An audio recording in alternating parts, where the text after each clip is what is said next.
got through the pilot together, and they said, "Well, it sounded like you had fun." That is Midwest for never again. not Absolutely not. not for us. Not for us at all.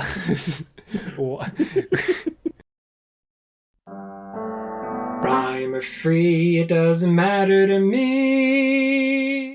It's my bad poetry. Good day, and welcome to My Bad Poetry, a podcast where we take a deep dive into my dabbling with poetry between 2004 and 2008, when I was in high school.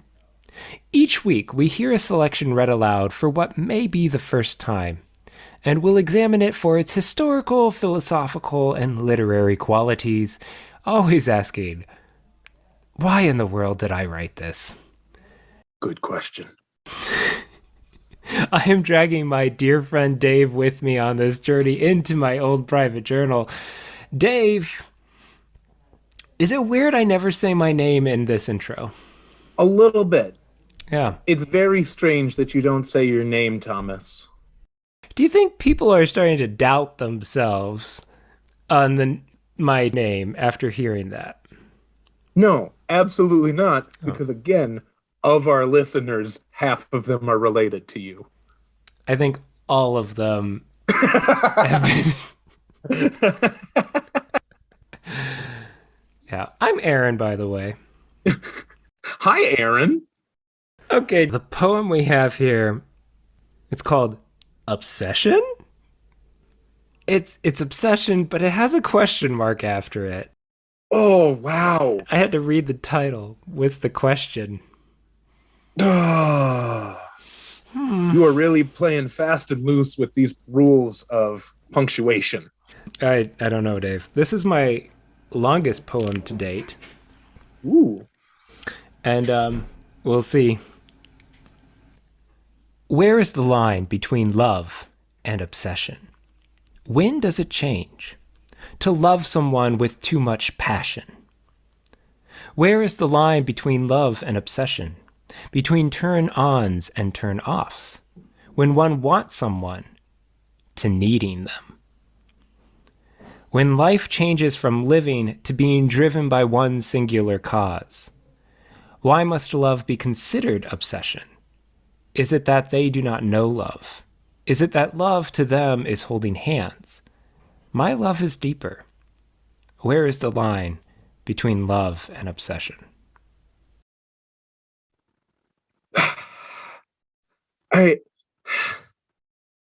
Having listened back to old episodes, I'm realizing how often after your poems, there's just a gasp of exasperation.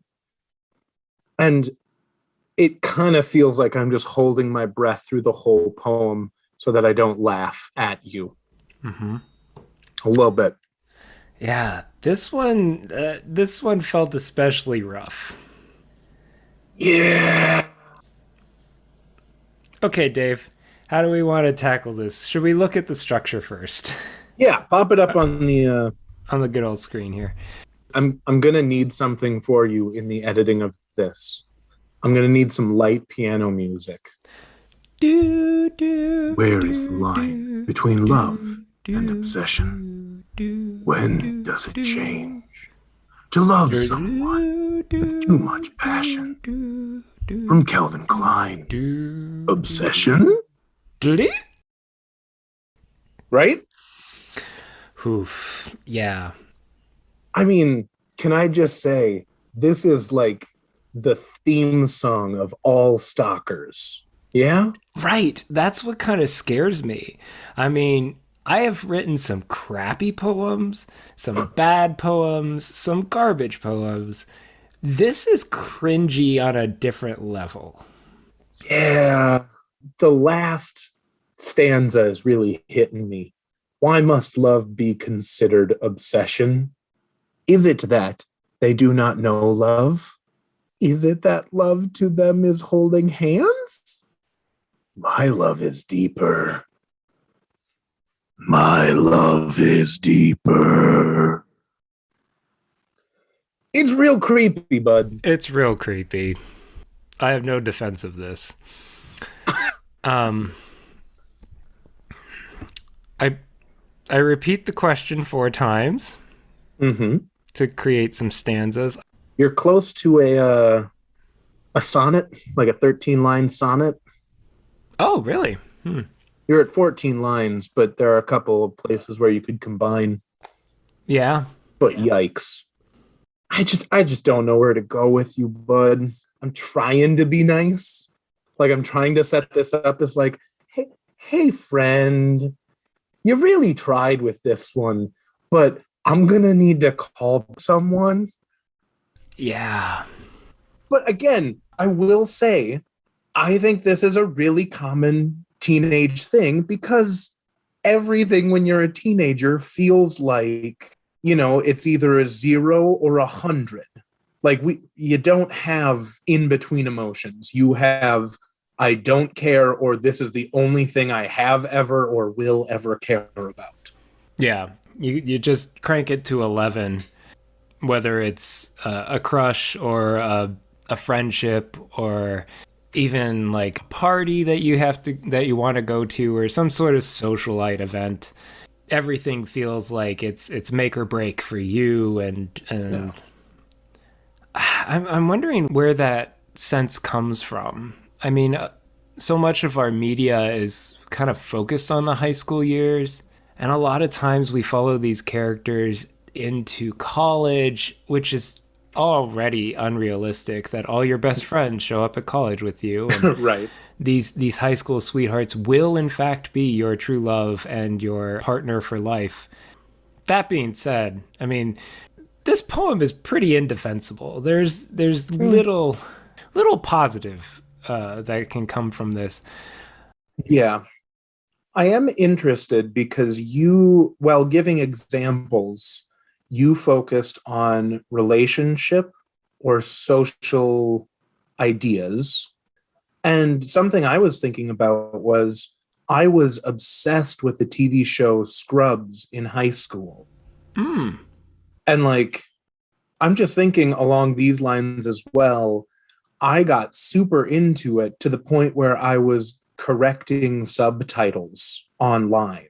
Wow. Yeah. Like it was not a healthy thing for me. But again, it's that inability to distinguish between love or obsession or between, healthy boundaries, Yeah. whether it is with a relationship or a friendship or a TV show or a band or a book or whatever. Yeah. I think you're completely right. We can throw fandom into the mix, very much Sure. so. The ways in which fans feel this sense of ownership over an IP. Mm-hmm. That is clearly not a love of an artistic project. It is a obsessive. I don't know. It's damaging, Right. toxic. Well, and that gets into the whole like gatekeeping toxic Hmm. relationship, deciding who gets to enjoy this as well. And I guess that's how you could define that in relationship too. Like you are I remember having thoughts like this in high school saying, you are my girlfriend.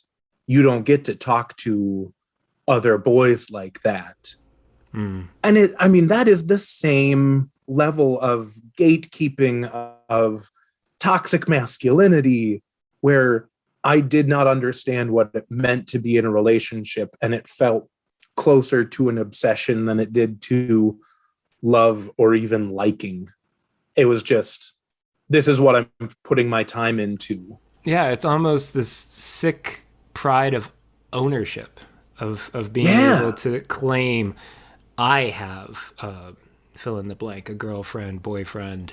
Yeah. I have this relationship, and that's what's going to define me, Mm-hmm. with little to no regard for the other person in this. Right. Well, Yeah. and that I guess that would be the separating line between love and obsession. Love is mutual, love is respecting, and obsession is seeing it as an object, focusing on the relationship rather than on the people in the relationship, or focusing on the minutia rather than what's actually happening, correcting subtitles rather than just enjoying something. I love how you're trying to put that on. I mean, yes, on the same level. It's But that kind of gets to the whole No, parasocial relationship too, yeah. of, JD doesn't exist, but he's my friend, right? I spend so much time with him. Obsession. Yes, I think it's interesting that you bring up Scrubs, because that one, gosh, that started in 2001. So that would have been kind of a pinnacle, because I was one who watched that religiously as well. Right. Because we're cool people. Well, yeah, well, that's why we're doing a podcast on poetry, Dave. Clearly, we have our pulse on the zeitgeist. We have our finger on the pulse. Oh my gosh, yeah. What is wrong with me? We have our pulse on the time ghost? What now? Jeez, Aaron. Oh, okay. But thinking back, now this is not a defense of this kind of attitude. Right. It's seeking to understand better what kind of would lead to this train of thought to further defend against it later. Sure. Okay. So we have characters like JD, and we have characters like Jim from The Office. Yeah. Idolized, kind of doe-eyed, innocent heroes of the shows who obsess over a singular individual. Yeah. And I mean, it's that if they won't, or will they, won't they relationship that plays out through so many different TV genres. I mean, you got the Sam and Dianes and the Jim and Pams. And it's played up as super cute or romantic, and the good guy gets him in the end. Right. Jim gets Pam. You look back at those relationships, and they are not somewhat, they're toxic. They're a focal point of one person's desire with very little reciprocity. Right. Yeah, for a long time. The language that you're using. I mean, Jim gets Pam. Oh, yeah, even that. Not Jim and Pam get together. But like that's the problem, is how we view it. Like in every way you can define it, it's pretty darn toxic. So it feels like re-examining this poem could be a good way to talk about how we get out of this, how we learn to differentiate between love and obsession, because clearly it doesn't happen automatically. No. Like the writers on those shows weren't teenagers. They were adults, but they were still kind of writing a poem like this. Yeah. And I think, sadly, my 15-year-old self, when struggling with this question, I mean, I'm glad I put it into a book and wasn't like, I don't know. I mean, maybe I was coming off creepy or obsessive. I've met you. Yes, you were creepy. Well, yeah, that's without being said. Or without goes without saying, goes Aaron. Willikers.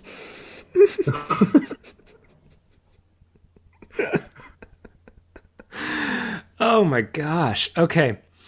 You're the one who edits this, so you can just say it and lead into it and cut out all of your mistakes and make me look like an idiot. I know. Well, it's what I've done in the past 8 episodes. Right. The elocution of Dave that just gets dropped on the cutting room floor. That electrocution of Dave? Elocution, Dave. I know.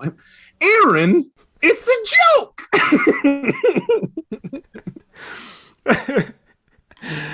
Oh, so welcome, buddy. Yeah, we've talked about TV shows. The obsession comes at a point when I really got into music outside of the Christian pop genre. Sure.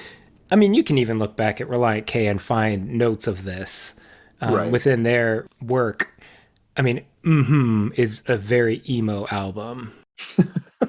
We were listening to very different emo music, Aaron. Well, this one comes off of me receiving a burned CD of the acoustic cover of Dashboard Confessional, which I got in the spring of 2005 during the musical. And so I listened to that CD along with songs about Jane from Maroon 5, Yeah. two burned CDs that I received in the spring that informed my summer, and another bombshell of a CD that dropped into my life was Jack's Mannequin. Oh yeah. Mixtape, his first single off that album. Yeah. I thought that song, and actually it was pointed out by my best friend that that song was my song. I was trying to woo a girl with burning what I thought these. To quote Jack's Manigan, I swear to God, this mix could sink the sun. I thought I had hit gold with this, and that's some more of the context here. Is this Yeah. type of obsessive love? No, I'm not even going to call it love. This type of obsession Yeah. is a frequent, if not defining trait of that kind of alt rock, emo, piano rock genre. I have to push back against that because I've got you breathing down my neck, breathing down my neck. I don't know what you could possibly expect under these conditions. Dark blue, dark blue. Yes. Yes. Okay, Dave, hit us with the truth, good or garbage. Good or garbage. I want you to venture into your mind's eye. Have you ever had to clean out the bottom of a trash can? Yes. Has there ever been like fluid at the bottom of that trash can? Can you conjure up what that smelled like? Mm-hmm. See, because it's not here, but I know that not in your mind's eye, but in your mind's nose. You can smell that. And that is your obsession over that smell and over this poem. It's unhealthy. It's a little bit rancid. Enough said. I feel like there should be a but at the end of that sentence, but there isn't. Nope. It's just unhealthy and rancid. The end, amen. Well, yeah, I agree. Rancid at its core. The lingering of something that was rotten to begin with. So Well, but let us finish this podcast with the words of a true poet. This is a selection from A Fixed Idea by Amy Lowell. What torture lurks within a single thought, when grown too constant and however kind? However welcome still, the weary mind aches with its presence, dull remembrance taught, remembers on unceasing unsought. The old delight is with us but to find that all reoccurring joy is pain refined. Well, this has been my bad poetry, living up to the name. please ignore his obsessions and go write your own bad poetry. Like I said in our last episode, you turn the page and you hit the emo hard. Oof. Yeah. Or wolf, shall we say. Pack it up. We're done. Ah, dang. I knew I'd hit that line somewhere. Yeah, yeah. Rhyme or free, doesn't matter. It's my bad poetry.